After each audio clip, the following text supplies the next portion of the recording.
Good evening बच्चों। The complete education point पे हमारे बच्चों का बहुत बहुत स्वागत है। बच्चों आज पढ़ेंगे हिंदी में जो आप लोगों का 20 नंबर का ऑब्जेक्टिव क्वेश्चन आते हैं, उसमें 10 नंबर आप लोगों को ग्रामर से पूछा जाता है और 10 नंबर साहित्य से। तो आज बस साहित्य के क्वेश्चन नहीं है, इसमें सिर्फ ग्रामर के है। 10 नंबर के ग्रामर आज पढ़ेंगे। देखते हैं कैसे क्वेश्चन आते हैं। तो पहला क्वेश्चन है इसमें संधि से। तो लिखा है लोक प्लस उद्यान में कौन सी संधि है। तो क्या कह रहा है बच्चों, लोक प्लस उद्यान में, तो क्या होगा इसका, लोकोद्यान। तो इसमें कौन सी संधि पूछा है, तो क्या दीर्घ संधि है, यड़ संधि है, वृद्धि संधि है, गुण संधि है। तो इसमें कौन सी संधि है, गुण संधि है। दीर्घ संधि में हमेशा बीच में बड़ा आ का मात्रा होता है। यड़ संधि बच्चों हमेशा य र ल व पे आधा शब्द जो रहते हैं उसे यह कहते हैं। वृद्धि संधि में दो तिरछी की मात्राएं होती हैं। अगला क्वेश्चन है सुगंध शब्द में कौन सी संधि है। तो सुगंध शब्द में कौन सी संधि है, तो क्या दीर्घ संधि है, व्यंजन संधि है, स्वर संधि है, विसर्ग संधि है। तो सुगंध शब्द में व्यंजन संधि है। तो क्या इसको तोड़ेंगे तो क्या होगा, सु प्लस गंध अर्थात सुगंध। अगला क्वेश्चन है देव प्लस आलय में कौन सा शब्द बनेगा। देव प्लस आलय में कौन सी संधि है, तो क्या देवालय, देवालय, देवालयम, देवालयो। तो देव प्लस आलय में बच्चों कौन सी संधि है, देवालय। इसमें संधि कौन सी होगी, दीर्घ संधि। अगला क्वेश्चन है, यह समास से है बच्चों क्वेश्चन। राजपुत्र किस समास का उदाहरण है। राजपुत्र किस समास का उदाहरण है, तो क्या यह द्वंद्व समास है, तत्पुरुष है, कर्मधारय है, बहुव्रीहि है। तो द्वंद्व समास तो नहीं होगा बच्चों, क्योंकि उसमें योजक चिन्ह आते हैं और जो इसमें दोनों पद प्रधान होते हैं, एक दूसरे के विपरीत होते हैं। और इसमें तत्पुरुष समास, ऑप्शन बी सही होगा, तत्पुरुष समास। राजपुत्र में तत्पुरुष समास है। कर्मधारय समास में विशेष और विशेष की विशेषता बताई जाती है। बहुव्रीहि समास में तीसरा पद प्रधान होता है। अगला क्वेश्चन है गोमुख किस समास का उदाहरण है। तो गोमुख में पूछा है बच्चों कि गोमुख में कौन सा समास है, तो क्या कर्मधारय समास है, बहुव्रीहि समास है, द्वंद्व समास है, अव्ययी भाव समास है। तो इसमें होगा बहुव्रीहि समास, जिसमें तीसरा पद प्रधान होता है वह बहुव्रीहि समास होता है। तो गोमुख में बहुव्रीहि समास है। अगला क्वेश्चन है रसोई घर किस समास का उदाहरण है। रसोई का घर, इसमें क्या होगा, रसोई का घर। तो क्या यह द्वंद्व समास है, तत्पुरुष है, अव्ययी भाव है, बहुव्रीहि है। तो यह होगा ऑप्शन बी सही होगा, इसमें तत्पुरुष समास। अव्ययी भाव समास में बच्चों उपसर्ग रहित होता है। अगला है वह चला जैसे शेर, यह कौन सा अलंकार है। तो वह चला जैसे शेर में कौन सा अलंकार है। आप लोगों के अलंकार में दो अलंकार पढ़ना है कि 3 अलंकार पढ़ना है बच्चों, उपमा, रूपक, अनुप्रास। तो इसमें ऑप्शन ए होगा, उपमा है, रूपक है, अनुप्रास है। तो वह चला जैसे से में कौन सा अलंकार है, उपमा अलंकार है। इसमें ऑप्शन ए सही होगा, उपमा अलंकार। अगला है पुष्प हंस रहे हैं, यहाँ कौन सा अलंकार है। तो पुष्प हंस रहे हैं, तो क्या मानवीकरण है, उपमा है, श्लेष है, उत्प्रेक्षा है। तो बच्चों कोई नहीं होगा, इसमें मानवीकरण समास होगा। ऑप्शन ए सही होगा, मानवीकरण समास। अरे अलंकार बच्चों, यहाँ समास नहीं, मानवीकरण अलंकार है। रामचंद्र सुशील सुंदर, यहाँ कौन सा अलंकार है। इसमें राम पूछा है बच्चों, रामचंद्र सुशील सुंदर में यहाँ कौन सा अलंकार है। तो क्या अनुप्रास है, रूपक है, उपमा है। तो इसमें है ऑप्शन ए सही होगा, अनुप्रास अलंकार। जहाँ शब्दों की आवृत्ति हो वहां अनुप्रास अलंकार होते हैं। 9 2 11 होना, यहाँ का अर्थ है 9 2 11 होना। तो यह क्वेश्चन बच्चों अति उससे है, मुहावरे से। मुहावरा से 1 2 3 क्वेश्चन आप लोगों को देखने को मिलेगा मुहावरे से। तो 9 2 11 होना, तो क्या गिनती करना, भाग जाना, काम करना या झगड़ा करना। तो 9, 2, 11 होने का अर्थ है भाग जाना। इसमें ऑप्शन बी सही होगा, भाग जाना। अगला है नाक काटना का अर्थ है, तो इसका क्या अर्थ होगा बच्चों? इज्जत खोना, चोट लगना, मर जाना या झगड़ा करना। तो नाक काटना का अर्थ है इज्जत खोना। इसमें ऑप्शन ए सही होगा, इज्जत खोना। अगला क्वेश्चन है दाल भात बराबर होना का अर्थ है, तो क्या समान होना, असमान होना, खाना पकाना, भूखा रहना। तो दाल भात बराबर होना का अर्थ है समान होना। इसमें ऑप्शन ए सही होगा, समान होना। अगला है आगे क्वेश्चन बच्चों पर्यायवाची से है, तो जल का पर्यायवाची है, तो जल का पर्यायवाची पूछा है बच्चों इसमें, तो क्या आकाश है, अमृत है, तो है, पवन है। तो जल का पर्यायवाची इसमें सी होगा, तो है। अगला क्वेश्चन है सूर्य का पर्यायवाची, तो क्या हिमांशु है? नहीं। भानु है, चंद्र है, शशि है। तो सूर्य का पर्यायवाची इसमें कौन सा होगा? भानु। ऑप्शन बी सही होगा, भानु। अगला है पृथ्वी का पर्यायवाची, पृथ्वी का पर्यायवाची धरा है, नभ है, अंबर है, जल है। तो पृथ्वी का पर्यायवाची क्या होगा? धरा।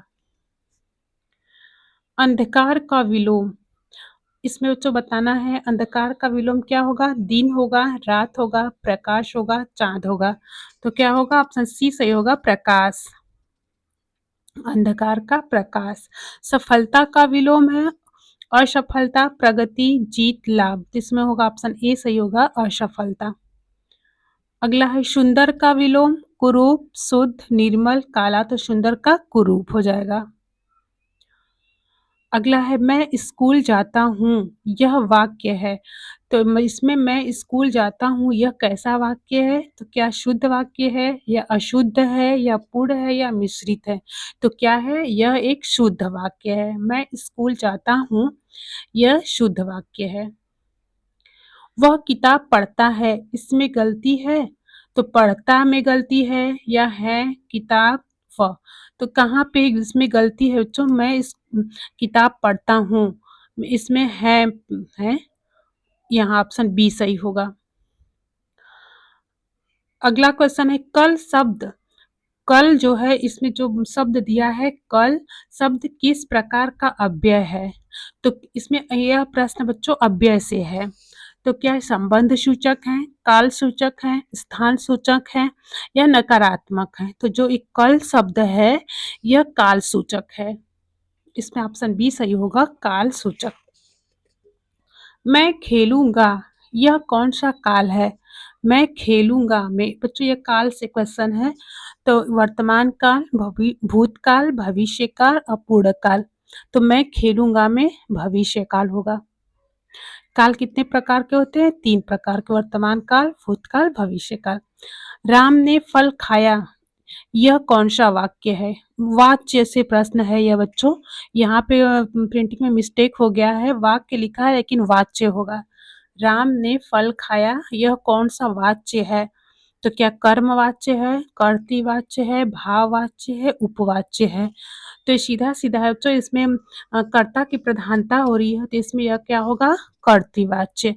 वाच्य कितने प्रकार के होते हैं? 3 प्रकार के होते हैं बच्चों, कर्तृवाच्य, कर्मवाच्य, भाववाच्य। वाच्य 3 प्रकार के होते हैं। तो अगला क्वेश्चन है युद्ध देखकर वीर का हृदय प्रफुल्लित हो उठा यह कौन सा रस है? रस से क्वेश्चन है बच्चों यह, तो आप लोगों को रस में सिर्फ 2 रस पढ़ने हैं, एक करुण रस, एक हास्य रस। लेकिन यहाँ पे जो दिया है युद्ध देखकर वीर का हृदय प्रफुल्लित हो उठा, तो इसमें बच्चों वीर रस होगा। यह करुण भी नहीं है, न हास्य है, न अद्भुत रस है। लेकिन आम रस जो है पूरा पढ़ना, लेकिन आप लोगों के पेपर में सिर्फ 2 ही रस पूछे जाएंगे, करुण रस और हास्य रस। शिशु का रोना किस रस का उदाहरण है? शिशु का रोना किस रस का उदाहरण है? तो क्या करुण का है, श्रृंगार का है, हास्य का है, रौद्र का है? तो क्या है? यह करुण का है। शिशु का रोना या करुण रस होगा। अगला क्वेश्चन है चुपके चुपके रात दिन आंसू बहाना याद है, इसमें कौन-सा छंद है? तो इसमें छंद पूछा है बच्चों, तो क्या रोला है, सोरठा है, दोहा है, चौपाई है? तो आप लोगों का इसमें ऑप्शन डी सही होगा, चौपाई। बच्चों आप लोगों को छंद से 2 क्वेश्चन आएँगे, तो वह भी कौन-कौन सा छंद पढ़ना है? सिर्फ़ अ, रोला पढ़ना है, सोरठा पढ़ना है। 2 छंद पढ़ने हैं। पुष्प सुगंधित हैं, यहाँ कौन-सा अलंकार है? पुष्प सुगंधित हैं, तो क्या अनुप्रास अलंकार है, रूपक अलंकार है, श्लेष अलंकार है? कोई नहीं। तो यहाँ कोई नहीं सही होगा बच्चों, कोई नहीं है। पुष्प सुगंधित हैं, इसमें जो ऑप्शन दिए हैं इसमें से कोई नहीं सही है। हिंदी हमारी मातृभाषा है, इस वाक्य में हिंदी किस कारक में आया है? यह बच्चों कारक से क्वेश्चन है। हिंदी हमारी मातृभाषा है, यह कौन-सा कारक है पूछा है। तो क्या कर्ता कारक है, संबंध कारक है, अपादान कारक है, संप्रदान कारक है? तो यह क्या हुआ? ऑप्शन ए सही होगा, कर्ता कारक। हिंदी हमारी मातृभाषा है, यह कर्ता कारक है। राम गंगा में स्नान करता है, गंगा किस कारक में है? तो जो राम गंगा में स्नान करता है, इसका मतलब कहाँ करता है? में आया है ना, तो ये कौन सा कारक है? अधिकरण कारक। इसमें ऑप्शन ए सही होगा, अधिकरण कारक। अपादान कारक नहीं होगा, अपादान में अलगाव का अर्थ होता है। संप्रदान कारक भी नहीं होगा, कर्म कारक भी नहीं होगा। हिंदी भाषा की लिपि है, इसमें पूछा है बच्चों हिंदी भाषा की कौन सी लिपि होती है? तो क्या उर्दू होती है, रोमन होती है, देवनागरी होती है, गुजराती होती है? तो हिंदी भाषा में देवनागरी लिपि होती है। ऑप्शन सी सही होगा, देवनागरी लिपि। अगला क्वेश्चन है, हिंदी किस भाषा परिवार से संबंधित है? जो हमारी हिंदी है वह किस भाषा परिवार से संबंधित है? तो क्या द्रविड़ से, यूरोपीय से, आर्य से, तिब्बती से? तो यह आर्य से है। हिंदी भाषा जो है आर्य परिवार से संबंधित है। अगला क्वेश्चन है, तेजी से किस प्रकार का शब्द है? जो तेजी से शब्द है यह किस प्रकार का शब्द है? तो क्या संज्ञा है, क्रिया है, विशेषण है, क्रिया विशेषण है? तो तेजी से यह क्या है बच्चों? क्रिया विशेषण है। संज्ञा नहीं होगा, क्रिया नहीं होगा, विशेषण नहीं होगा, क्या होगा? क्रिया विशेषण। अगला है, खुशी किस प्रकार का शब्द है? तो क्या यह संज्ञा है, सर्वनाम है, विशेषण है, क्रिया है? तो जो खुशी शब्द है बच्चों यह संज्ञा होगा। ऑप्शन ए सही होगा, संज्ञा। अगला है, वह किस प्रकार का सर्वनाम है? जो वह शब्द है अपने लिए वह शब्द है किस प्रकार का सर्वनाम है? तो क्या निजवाचक है, निश्चयवाचक है, प्रश्नवाचक है, अनिश्चितवाचक है? तो वह जो है बच्चों निश्चयवाचक है। किसी को मतलब वह जो शब्द होता है एक निश्चित रूप से दिखाई दे रहा है, मतलब कह रहा है, इसलिए वह जो है एक निश्चयवाचक है। निजवाचक अपने लिए प्रयोग होता है, प्रश्नवाचक प्रश्न पूछने के लिए होता है, अनिश्चितवाचक जो कि जिसका कोई निश्चित स्वरूप न हो।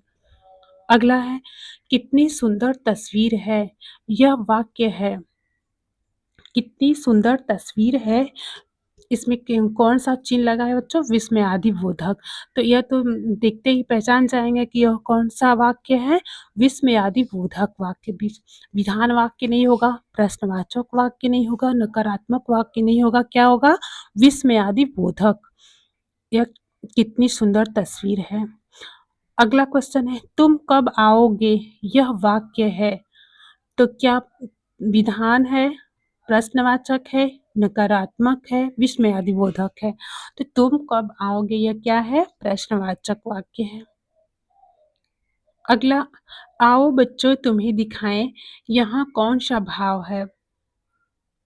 तो क्या यह आज्ञार्थक है, विधिलिंग है, निवेदन है, भविष्यत है? तो इसमें ऑप्शन ए सही होगा, आज्ञार्थक।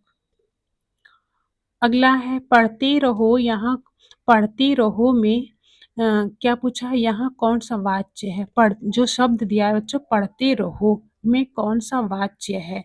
तो क्या कर्तृवाच्य है, कर्मवाच्य है, भाववाच्य है? कोई नहीं, तो इसमें क्या होगा? कर्तृवाच्य है। भाववाच्य वह होता है बच्चों जिसमें मुझसे खाया नहीं जाता, मुझसे सोया नहीं जाता, मुझसे पढ़ा नहीं जाता, जो हमेशा नहीं आता है वह भाववाच्य होता है। राम का घर यहाँ का कौन सा शब्द है? जो राम का घर है वो पूछा है बच्चों, यहाँ कौन सा शब्द है? तो क्या संबोधक है, कारक है, क्रिया है, विशेषण है? तो यह क्या कौन सा कैसा शब्द है?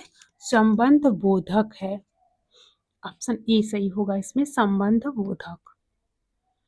अगला क्वेश्चन है, फल खाना स्वास्थ्य के लिए अच्छा है, यह वाक्य क्या है?